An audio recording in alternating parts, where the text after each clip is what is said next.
확인해 봅시다. 자, 여기서는 이거 본문에서 한번, 본체에서 한번 했던 부분이잖아요. 그죠? 그러니까 바로 넣어 놓으면, 1번에 옥신, 2번에 이온화고요. 그리고 3번에 신장, 그리고 4번에 세포질, 그리고 5번에 H 플러스 펌프, 그리고 6번이 삼투현상, 그리고 7번이 팽창이에요. 그리고 8번이 굴광성, 그리고 9번에 반대 방향. 그리고 마지막에 신장이에요. 해당하는 문제 보면은 1번에 세포벽에 이온화된 형태로 존재하는 옥신은 뭐를 통해서 세포질 유입된다 했죠? 옥신 유입 수송체, 이걸 통해서 이제 유입된다라고 했고, 옥신 유입 수송체. 그리고 윗글을 바탕으로 식물이 가진 굴광성의 개념과 발생 이유를 쓰래요. 이 부분은 4문단 보시면 되거든요. 4문단의 굴광성이 여기 나오잖아. 그치? 굴광성의 개념은 식물이 빛을 향해 휘어진 현상을 굴광성이라고 해서 이 부분 쓰시고, 그리고 발생하는 이유는 옥신이 세포막 좌우에 위치하고 있는 PIN 단백질을 거쳐 빛의 반대 방향으로 이동하기 때문에 일어난다. 이렇게 쓰면 되겠죠. 그쵸? 이 부분 쓰면 돼요. 여기 앞부분이 굴광성의 개념, 뒷부분이 굴광성이 발생한 이유라고 보시면 돼요. 이 부분 쓰면 되겠죠. 그리고 3번의 기억은 퍼져 있는데 이런 뜻이야. 적절한 건 3번이겠죠. 공부하는데.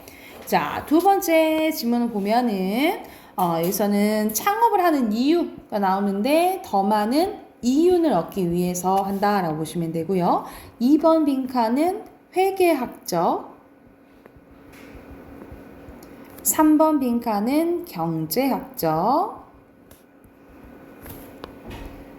그리고 4번 빈칸은 암묵적이고요. 5번 빈칸은 손실이에요. 6번 빈칸은 총 수입, 7번은 총 비용, 8번은 경제학적. 그리고 주제는 창업 후의 정확한 이윤을 판단하기 위한 방법이라고 보시면 됩니다. 그러면은 해당하는 문제 보면은 여기서는 경제학적 개념에 대해서 이제 나오잖아요. 그쵸? 근데 다 이 표도 그렇고 사례를 들죠. 그쵸? 그래서 적절한 것은 3번이라고 보시면 되고요. 그리고 5번은 기억은 회계학적 이윤이고 니은은 경제학적 이윤이잖아요. 그치? 알맞지 않은 건데 여기서 어디 부분 보면 되냐면 여러분 3문단의 첫 번째 문장 잠깐 봐보면 창업 후에 정확한 이윤을 알기 위해서는 총 수입에서 명시적 비용을 뺀 회계학적 이윤보다는 경제적 이윤을 따져봐야 된다 했잖아. 그치? 그러면 이것을 봤을 때는 정확한 이윤을 알기 위해서는 경제학적을 봐야겠죠. 그쵸? 바뀌었지? 5번이에요.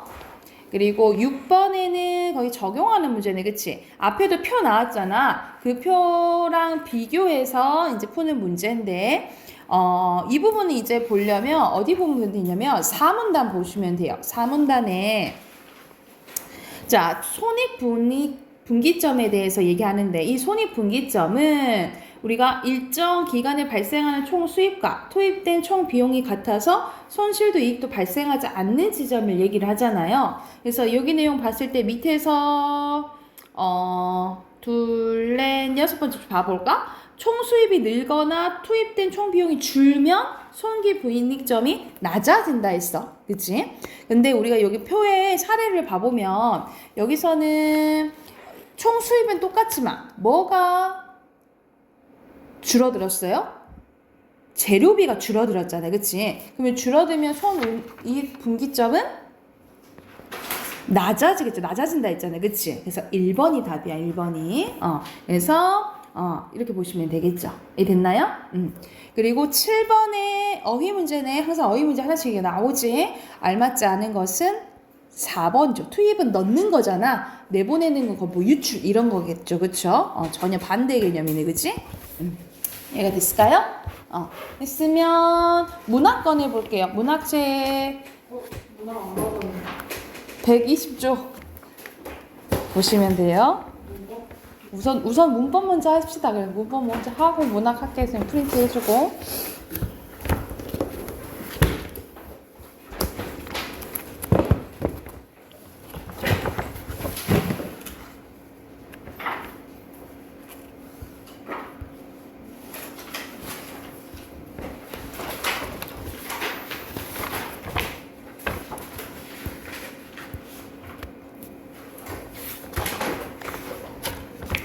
이쪽 가차례예요. 우리 어저께 시간 표현까지 했어요. 그래서 130조 펴시면 돼요. 130조.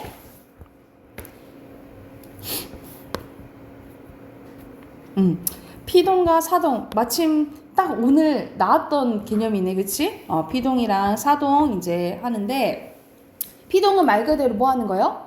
당하는 거지, 그치? 당하는 거고 사동은 시키는 개념이라고 보시면 돼요. 그래서 여기서는 피동을 만드는 방법 그리고 사동을 만드는 방법 이거에 대해서 나오고 또는 같이 혼합돼서 만들 때 피동문이랑 사동문을 구별하는 이제 문제가 나온다라고 생각을 하시면 돼요.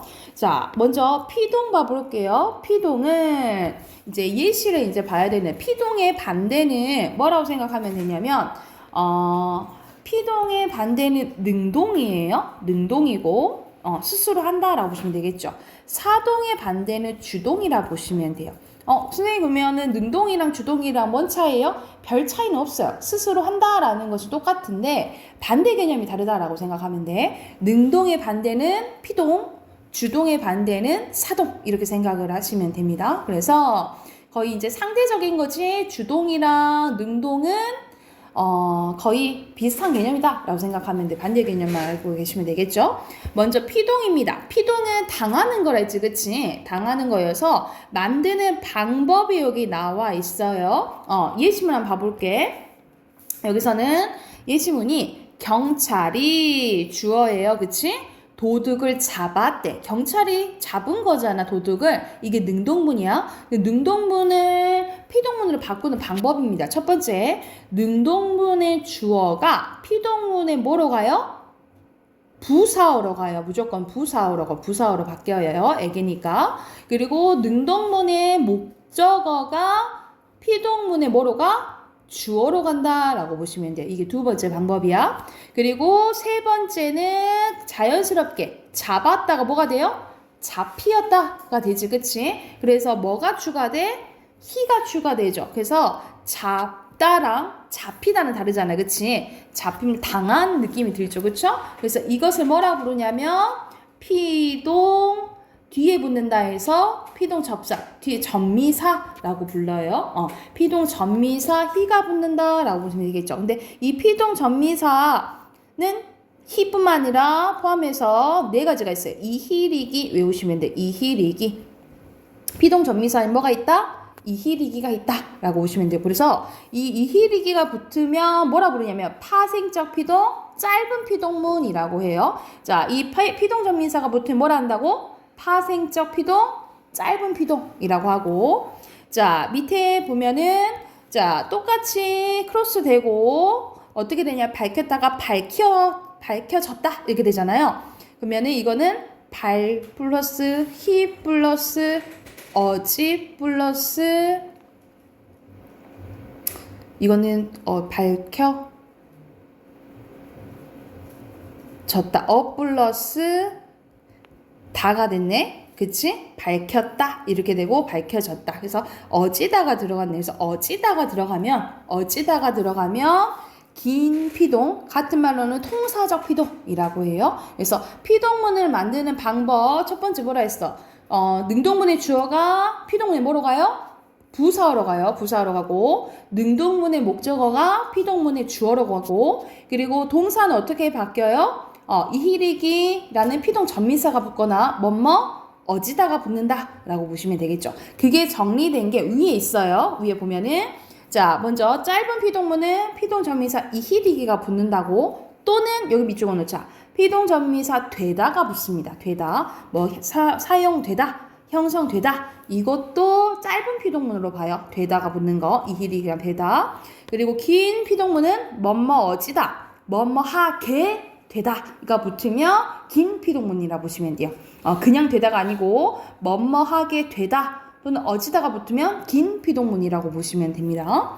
그리고 휘 자체에 피동의 의미가 담겨져 있는 게 있어요. 그게 대표적인 게 당하다와 받다인데 학교 문법에서는 피동법에 포함되지 않고 어휘적 피동이라고 한다. 어휘 단어 자체에 피동의 의미가 담겨져 있다. 이렇게 본다라고 생각하시면 돼요. 이게 피동을 만드는 방법이라고 생각을 하면 돼. 그래서 이 피동은 언제 쓰이냐면 약간 밝히고 싶지 않은 주가 있거나 아니면 불분명할 때 이렇게 이제 이럴 때 피동을 쓴다라고 생각을 하면 돼. 근데 자, 알아야 될 특징이 아까 전에 피동전미사 이히리기가 쓰이거나 또는 어지다가 쓰이다 했잖아요. 그치? 근데 이건 둘 중에 하나만 써야 돼. 두 개 다 써버리면 이중 피동이라고 봐요. 그래서 짧은 피동문과 긴 피동문을 다 같이 쓰면 문법적으로 맞지 않다고 보는 거야. 그래서 보여집니다는 기본형이 보다죠. 보다 플러스 이에다가 어지 플러스 입니다가 합쳐진 거잖아. 그치? 근데 이나 어지다 중에 하나만 써야 된다 이 말이지. 그래서 어떻게 고쳐야 돼? 보입니다. 보통 이제 뒤에 어지다를 뺀다라고 보시면 돼요. 또는 형성되어지고 있다가 아니고 형성되고 잡히게 되었다가 아니고 히도 쓰였고 뭐뭐하게 되다도 쓰였잖아. 히를 빼야지. 잡혔다. 이런 식으로 바꿔야 된다라고 보시면 돼요. 그래서 이히릭이나 뭐뭐하게 되다 또는 어지다 둘 중에 하나만 써야 된다라고 보시면 돼요. 두 개 다 써버리면 이중 피동이어서 문법적으로 돼 안 돼? 문법적으로 맞지 않다라고 보시면 되고 그리고 피동 표현에 중복이 나와 있는데 일이 잘 되어진다 되다에다가 이 의미가 다 있잖아 그치? 그러니까 어지다를 쓸 필요가 없다라는 거죠. 그러니까는 일이 잘 된다 이것만으로 충분하다 이 말이야. 이런 식으로 피동 표현이 중복되거나 이중 피동이 쓰여서는 안 된다라고 생각을 하시면 돼요. 여기까지가 피동이고 사동 표현 봐볼게요. 자, 사동 표현은 말 그대로 시키는 거라고 생각을 하면 돼. 이것도 만드는 방법 봐볼게. 뒤에 있거든요. 뒤에 잠깐 봐볼게. 132쪽 잠깐 봐볼게요. 자, 여기서는 첫 번째, 그러면 주동문을 사동문을 바꾸려면 시키는 새로운 주어가 필요합니다. 시키는 새로운 주어가 필요해. 그래서 첫 번째, 자, 얼음이 녹는다 라고 했을 때 아이들이 첫 번째 새 주어를 만들어야 되고요. 첫 번째 새 주어를 만들어야 되고 그리고 만약 주동문에 여기서는 목적어가 있어 없어? 목적어가 없잖아. 그치? 목적어가 없을 때는 주동문의 주어가 사동문의 목적어로 가요. 목적어로 가고 그리고 세 번째 녹는다가 자연스럽게 어떻게 해야 돼? 녹인다가 되지. 그치? 그래서 뭐가 추가된 거예요? 이가 추가됐지, 그치? 그래서 녹게 한다라는 사동의 의미가 들어가잖아. 이거는 사동의 의미가 되는 사동 전미사가 이제 붙어요. 사동 전미사는 7개입니다. 이히리기 중복돼. 이히리기에다가 우구추가 추가된다라고 보시면 돼요. 우구추. 그래서 사동 전미사에는 7개가 있어요. 이히리기, 우구추 이렇게 보면 되겠죠.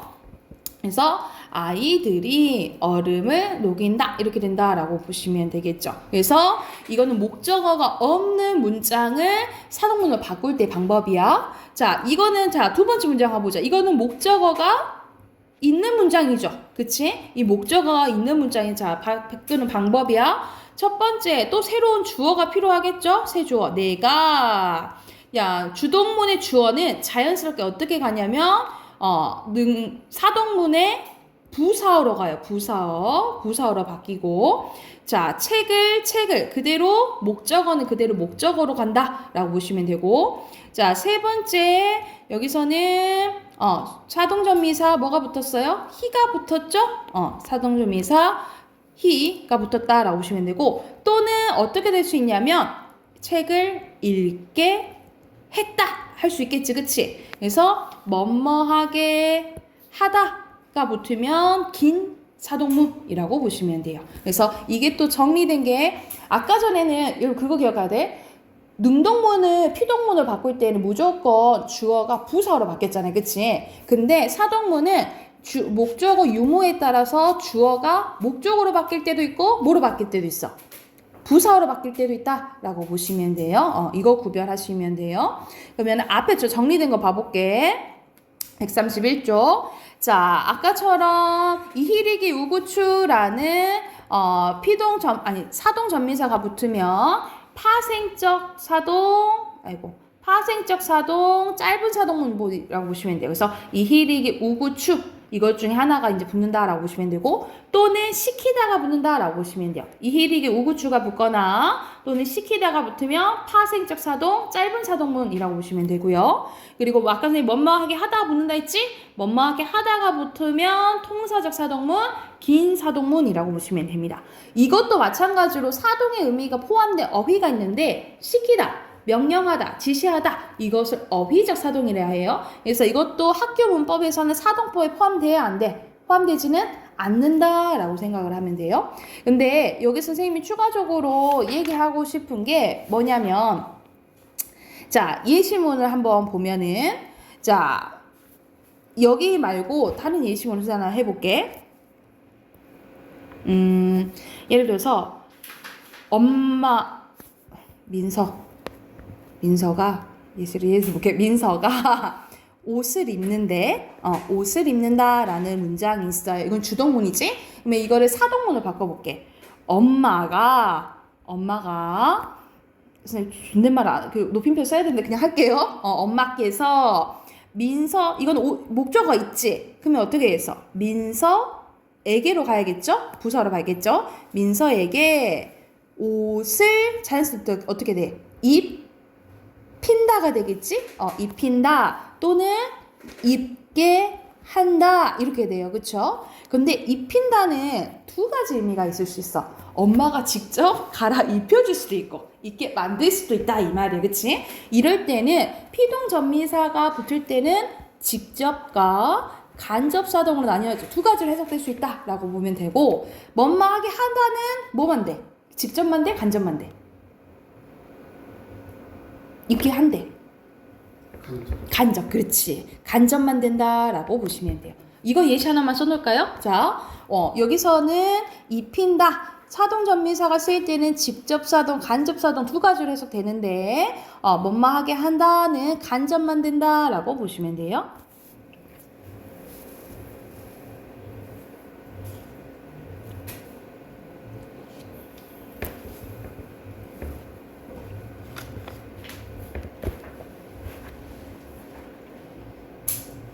됐을까요?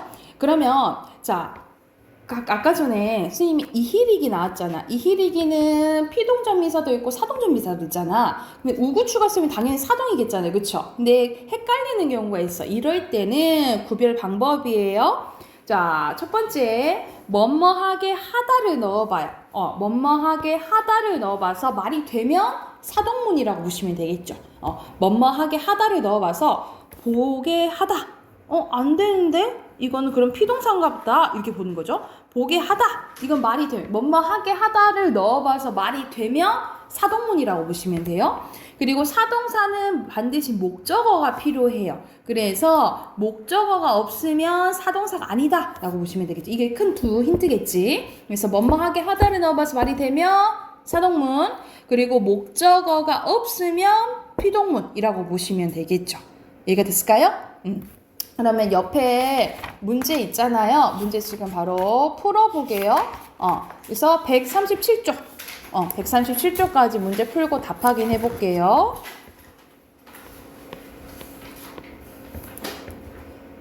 선생님 쭉 다 불러줄게. 틀린 거 오답 정리 합시다. 159번에 4번이고요. 160번에 1번. 161번에 4번, 162번에 3번, 163번에 2번, 164번에 4번, 165번에 2번, 166번에 2번, 167번에 5번, 168번에 5번이에요.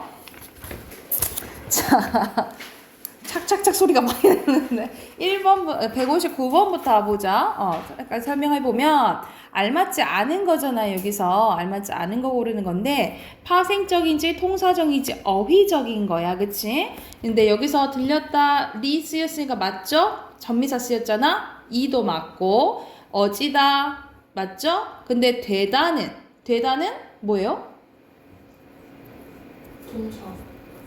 그냥 피동의 의미가 없지. 그치? 피동 아니에요. 4번이에요. 그리고 160번에 잘못된 거 고르는 건데 1번 봐보자. 아이가 밥을 먹었대. 그럼 피동 전미사 이를 사용해서 아이에게 밥을 먹였다로 바꾸면 된대. 먹이는 건 뭐예요? 사동이잖아. 먹게 한 거잖아. 그치? 그래서 여기서는 밥 어떻게 해야겠어? 만약 피동전미에서 피동으로 바꾸려면 밥이 아이에게 먹혔다 이렇게 해야 되겠죠. 그쵸? 먹혔다 이렇게 되겠지. 그럼 이 먹였다라는 건 사동이니까 1번이 틀렸죠. 160번이 1번이에요. 나머지 맞다 생각하시면 되고 161번에 알맞지 않은 것은 자 4번인데 봐봐. 할머니께서 손자에게 색동옷을 스스로 입게 했대. 그러면은 손자에게 시킨 거잖아. 그치? 이거는 중의적으로 두 가지로 해석될 수 있어? 아니야. 그냥 간접사동으로만 해석이 되잖아요. 두 가지로 해석되지 않는다라고 보시면 되겠죠. 그래서 예를 들어서 할머니께서 손자에게 색동옷을 입혔다. 이렇게 하면은 두 가지로 중의적으로 되겠지. 그치? 근데 이것은 뭐뭐하게 하다니까 간접으로만 된다라고 보시면 돼요. 그래서 161번에 4번이고 자 162번에 적절하지 않은 거 봐봅시다. 여기서는 주동문이 사동문으로 이렇게 바꾼 거잖아요. 근데 알맞지 않은 거 선생님 3번이라 했잖아. 왜 아닌지 한번 봐보자. 주동문의 주어가 사동문의 목적으로 바뀌었냐 이 말이야. 기억은 목적으로 바뀌었죠. 그치? 근데 니은은 뭐로 바뀌었어? 부사어로 바뀌었잖아. 니은이 틀렸네. 그치? 162번에 3번이고요. 163번 가보자. 여기서는 이제 옳은 거 고르는 거네. 옳은 거 고르는 건데 여기서 옳은 것이 2번이에요. 기역과 디귿을 봐보자. 기역과 디귿은 A가 B로 바뀌면 서술의 자리수가 늘어나냐 이 말이야. 이거는 주어만 필요하지. 그치? 근데 이건 주어랑 목적어가 필요하게 됐죠. 이것도 주어만 필요하는데 주어, 목적어 필요해지냐. 서술어 자릿수가 두 자리로 늘었죠. 그치? 그래서 2번이 옳다라고 보시면 되고요. 164번 봐볼게. 알맞지 않은 거예요. 알맞지 않은 것은 4번이에요. 4번 봐보자. 리을 봐보자. 선생님께서 철수에게 책을 읽히셨대. 여기서 읽히셨다, 읽게 하다는 다 간접으로만 해석이 돼요. 그래서 직접 틀렸어요. 여기 둘 다 간접으로만 해석이 된다라고 보시면 되겠죠. 됐나요? 넘어가 되겠어요? 자, 165번 갈게요. 165번에 알맞지 않은 건데 여기서 알맞지 않은 것은 2번이에요. 니은이랑 씨를 봐보자. 능동문의 목적어 있죠? 목적은 그림, 을이잖아. 그치? 이게 뭐로 갔어요? 피동문은 당연히 뭐로 가요? 목적어 아니라 주어로 가야겠죠. 그쵸? 크로스 된다 했잖아요. 그치? 목적어를 주어로 바꾸셔야겠죠. 바꾸시면 되고. 자, 166번 가보자. 적절한 거네요. 얼음이 녹았다. 지가 녹은 거잖아. 능동문이지. 그치? 피동문 아니고요. 아이들이 얼음 빠르게 녹였대. 녹게 하는 거 사동문 맞죠? 그리고 디귿과 자릿수가 같냐라고 했는데 아이들이 얼음을 녹였다. 사람들이 산을 봤다. 자릿수가 서로 똑같네. 2번이네요. 그쵸? 그래서 니은은 사동문이고 그치? 리을은 뭐예요? 잘 보였다. 피동문이죠? 다 틀렸네. 그치? 2번이 옳다라고 보시면 되고요. 자, 167번 잘 봐야 돼. 7번 잘 보게. 적절한 거 고르는 거네. 그래서 여기서 의미를 봐야 되는데 피동문인지 사동문인지를 봐야 된다 이 말이야. 봤을 때 갈렸잖아. 이거는 맞다 볼 수 있겠죠. 텃밭이 갈렸대. 이거는 피동이라 보시면 되겠죠. 그리고 깎였대. 이거는 볼 수 있겠죠. 점사 깎였다 이것도 피동이지. 그치? 그리고 묻혔다. 꿀만 묻게 한 거죠? 그치? 피동 아니죠? 그리고 듬뿍 묻혔대. 이거는 맞겠죠? 그리고 물렸다. 새랑 물리게 한 거잖아. 사동이지? 그리고 발을 물렸대. 이것도 피동이죠. 그렇죠? 두 개 이건 다 틀렸네. 그리고 쓸렸다. 피동 쓸렸다. 쓸게 했다는 거잖아요. 사동이죠. 답 5번이네요. 그죠? 그리고 168번 봐볼게요. 사동사로 쓰인 경우 그리고 피동사로 쓰이는 경우야. 기역과 니은에 해당되는 거 풀린 거잖아. 니은에 해당되죠? 그리고 금세 풀렸대. 피동이죠. 엎혔대요. 피동. 그리고 엎게 한 거지? 기역이죠. 그리고 햇볕에 말렸대. 그래서 말게 한 거잖아. 기억이죠? 그리고 말렸다는 이거는 이거 말리는 거잖아. 피동사도 아니지. 그치? 이거 아예 아니고. 녹였다는 녹게 한 거죠. 기억이지? 그리고 천천히 녹였다. 녹겠대요. 이것도 사동이죠. 그리고 안겼다. 사동 안기게 한 거지? 피동이죠. 답 5번이네요. 이해가 됐을까요? 그러면 문학 해볼게요. 문법은 여기까지 하고 문학 120쪽 피시면 돼요.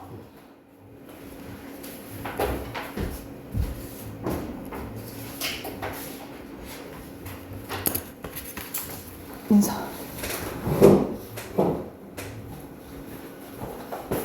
문학 120쪽 펴봅시다.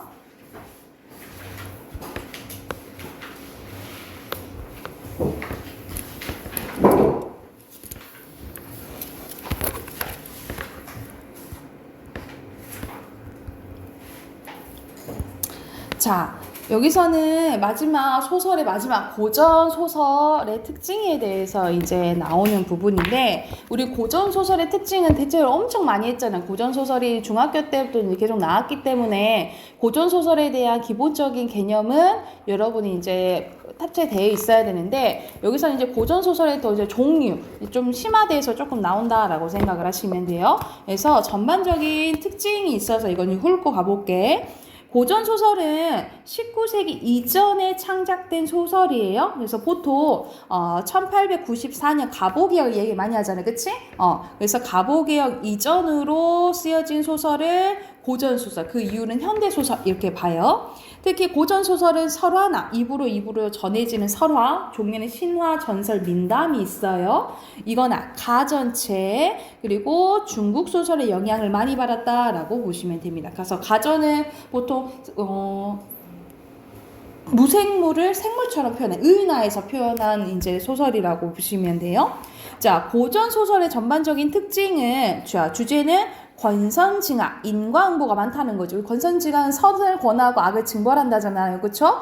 인과응보는 내가 하는 만큼 거둬들인다 이 말이잖아요. 그죠? 그래서 이런 유교적 윤리관으로 가정의 화합을 강조하고 사회제도의 모순과 부정을 비판하는 주제의식이 드러난다라고 보시면 되겠죠. 그리고 구성은 평면적 구성이에요. 그러니까 시간순으로 이루어진다라고 생각하시면 되겠죠. 그래서 같은 말로 순행적 구성이라고 보면 되겠지. 그리고 인물이 태어나고 죽을 때까지를 다루는 경우가 많은데 그걸 일대기적 구성이라고 해서 주인공의 출생, 성장, 고난과 극복, 성취의 과정을 시간순으로 따라지는 걸 일대기적 구성이라고 보시면 됩니다. 그리고 만약 현실에서 꾸고 또 다시 현실로 돌아와 이런 경우를 이제 환몽구조라고 하고요. 그리고 가장 여러분이 알아야 될 게 이 적강이라는 단어예요. 적강 별표 쳐놓자. 이 적강은 이원론적 세계관이라고 보시면 돼요. 그러니까 지상계가 있다면 천상계가 있다라고 본 거야. 그러니까 지금 민서가 이렇게 지금 살고 있는 게 어떻게 보냐면 원래 민서가 신이었는데 잘못을 해가지고 이 지상계로 벌받아서 내려오게 된 거예요. 이런 식으로 나누는 게 적강 요소라고 보는 거야. 그래서 천상계 인물이 죄를 짓고 인간 세계에 내려오거나 죄값을 치르는 다시 천상계로 올라가게 되는 구조를 적강구조라고 보시면 되고요. 보통 거의 다 행복한 결말이라고 보시면 됩니다. 운영전 같이 약간 새드 엔딩으로 끝나는 것도 있긴 있거든요. 근데 대체로 해피엔딩이라고 보시면 되고요. 그리고 인물은 거의 평면적 인물이나 평면적은 처음부터 끝까지 성격이 변해 안 변해? 안 변해요. 평면적 인물이고 그리고 우리가 효녀 하면은 심청이, 연려 하면 춘향이가 생각나잖아. 이런 식으로 사회 계층을 대표하면 전형적 인물이라고 해요. 전형적 인물 써두시면 되겠죠. 영현아 보고 있지? 자, 그리고 제자가인형 주인공인데 말 그대로 완벽한 인물이 나오는 거죠. 외모, 인품, 지혜, 신의, 그리고 지조, 저에게 모든 면에서 뛰어난 인물이 거의 주인공 나온다라고 보시면 되겠죠. 그리고 어떤 인물이 나오냐면 영웅적 인물, 이런 식으로 능력이 뛰어나니까 영웅이 되는 거예요. 영웅적 인물이 많이 나온다라고 보면 되겠죠. 그리고 사건이 어떻게 전개되냐면 우연적이고, 그러니까는 우리는 지금 시나리오가 되게 탄탄해야 되잖아. 개연성이 있어야 되잖아. 근데 그에 반대로 예전에는 그렇게 탄탄한 시나리오가 있지는 않았다라고 보시면 돼요. 그래서 예를 들어서 헤어졌는데 갑자기 배에서 만나고 막 길 가다 만나고 이런 식으로 진행된다라고 보시면 되겠죠. 그래서 우연적이고 말도 안 되는 일이 일어나요. 비현실성. 그래서 우리가 동해번쩍 서해번쩍 홍길동 얘기하잖아. 홍길동이 막 분신술 써가지고 막 8명 나오고 막 이러잖아요. 말도 안 되는 일이겠지. 그래서 비현실적이고 같은 말로 전기적 요소다라고 알아두시면 되고요. 자, 서술은 구어체에서는 사용되지 않는, 우리가 구어체는 말하는 말투라고 생각하면 돼. 구어체에서 사용되지 않는 문어체인 뭐뭐러라, 뭐뭐 하더라 라는 문체가 사용이 되고요. 관습적이고 상투적이고 언어의 말장난 같은 거, 과장을 통한 해학적인 표현이 많이 나타난다라고 보시면 되고, 다 전지적 작가 시점이죠. 그렇죠? 3인칭 전지적 작가 시점이야. 시점은. 그래서 특히 특정 장면에서 작품 밖의 서술자가 자신의 생각이나 주관적인 판단을 작품 속에 나타내는 경우가 있어요. 그걸 서술자의 개입이 나타난다라고 보고 같은 말로 뭐라고 해? 편집자적 논평이라고 하지. 그러니까는 편집자적 논평이 현대소설에서 나타날 수 있기는 있는데 거의 다 나타나는 경우가 없고 거의 고전소설에서 편집자적 논평이 일어난다라고 보시면 돼요. 그러니까 예를 들어서 심청이가 인당수에 빠지려고 해요. 어이구 심청이 불쌍한지고 이러면서 서술자가 개입하는 부분이 나온다 이 말이야. 이게 편집자적 논평이고, 배경은 중국 배경을 하여 환상성과 신비감을 부여하거나 그리고 우리나라를 배경으로 해서 사실성을 강조하기도 한다라고 보시면 되겠죠. 그래서 옆에 이제 예시 한번 보고 쌤이 끝내줄게. 자, 1번 보면은 고전소설은 구전되는 이야기, 설화를 바탕으로 쓰이기 시작한 거 맞지요? 그리고 고전소설에서는 유교적 윤리관을 바탕으로 권선징악 맞죠? 그치? 그리고 시점은 거의 다 뭐라 했어? 전지적 작가 시점이라 했죠? X예요. 자, 여기서는 김시습의 대표적인 이제 한문소설을 쓴 사람인데 만복사 저포기라는 작품이야. 만복사는 절 이름이야. 저포는 저포놀이라는 게임이라고 보시면 돼요. 놀이를 해서 이 전체적인 내용이 뭐냐면 양생이 자기가 이제 가서 여인을 좋은 부인을 만나게 해주세요. 빈 거야. 그래서 게임을 해가지고 양생이 이겼고 여인을 만나게 됩니다. 근데 이 여인이 현실 사람이 아니야. 귀신이었던 거야. 이 귀신이었던 거예요. 그래서 너무 사랑에 빠졌어. 그래서 이 여인이 부탁을 합니다. 이제 자기가 이제 귀신이 있으니까 잘 장례 치러 달라고 라고 얘기를 해요. 그래서 가던 길에 누굴 만나냐면 지금 만나는 게 누구냐, 이 여인의 아버지를 만나게 돼요. 이 양반이 아버지의 그 한 여인의 아버지야. 그래서 양생한테 이 이야기를 듣게 된 거죠. 그래서 뭐라 하냐면 자네가 정말 그 약속대로 하려면 조금도 의학을 생각하지 말고 내 여식을 기다려서 함께 오게 라고 얘기를 한 거예요. 그래서 말을 마치고 양반이 먼저 보련사로 갔대요. 그래서 양생은 혼자 서서 그녀를 기다렸는데 과연 약속한 시간이 되자 그녀가 온 거야. 두 사람은 서로 반갑게 손을 잡고 절을 향했는데 이때 이 여자를 볼 수 있는 건 누구밖에 없었다 이 말이야. 양생밖에 없었다 이 말이야. 그래서 전체적으로 현실적인 이야기가 이제 진행이 되는 거죠. 그래서 결과적으로 이 여인은 저승으로 가고 양생은 여인을 잊지 못하고 혼자 평생 살았다 이런 이야기여서 약간 절절한 사랑 이야기라고 생각을 하면 돼. 그러면 여기서 가보자. 이 소설의 배경은 우리나라고요. 만남과 헤어짐이 순서대로 진행이 되잖아. 그러면 시간적 순서니까 순행적 구성이니까 같은 말로 평면적 구성이라고 보시면 되겠죠.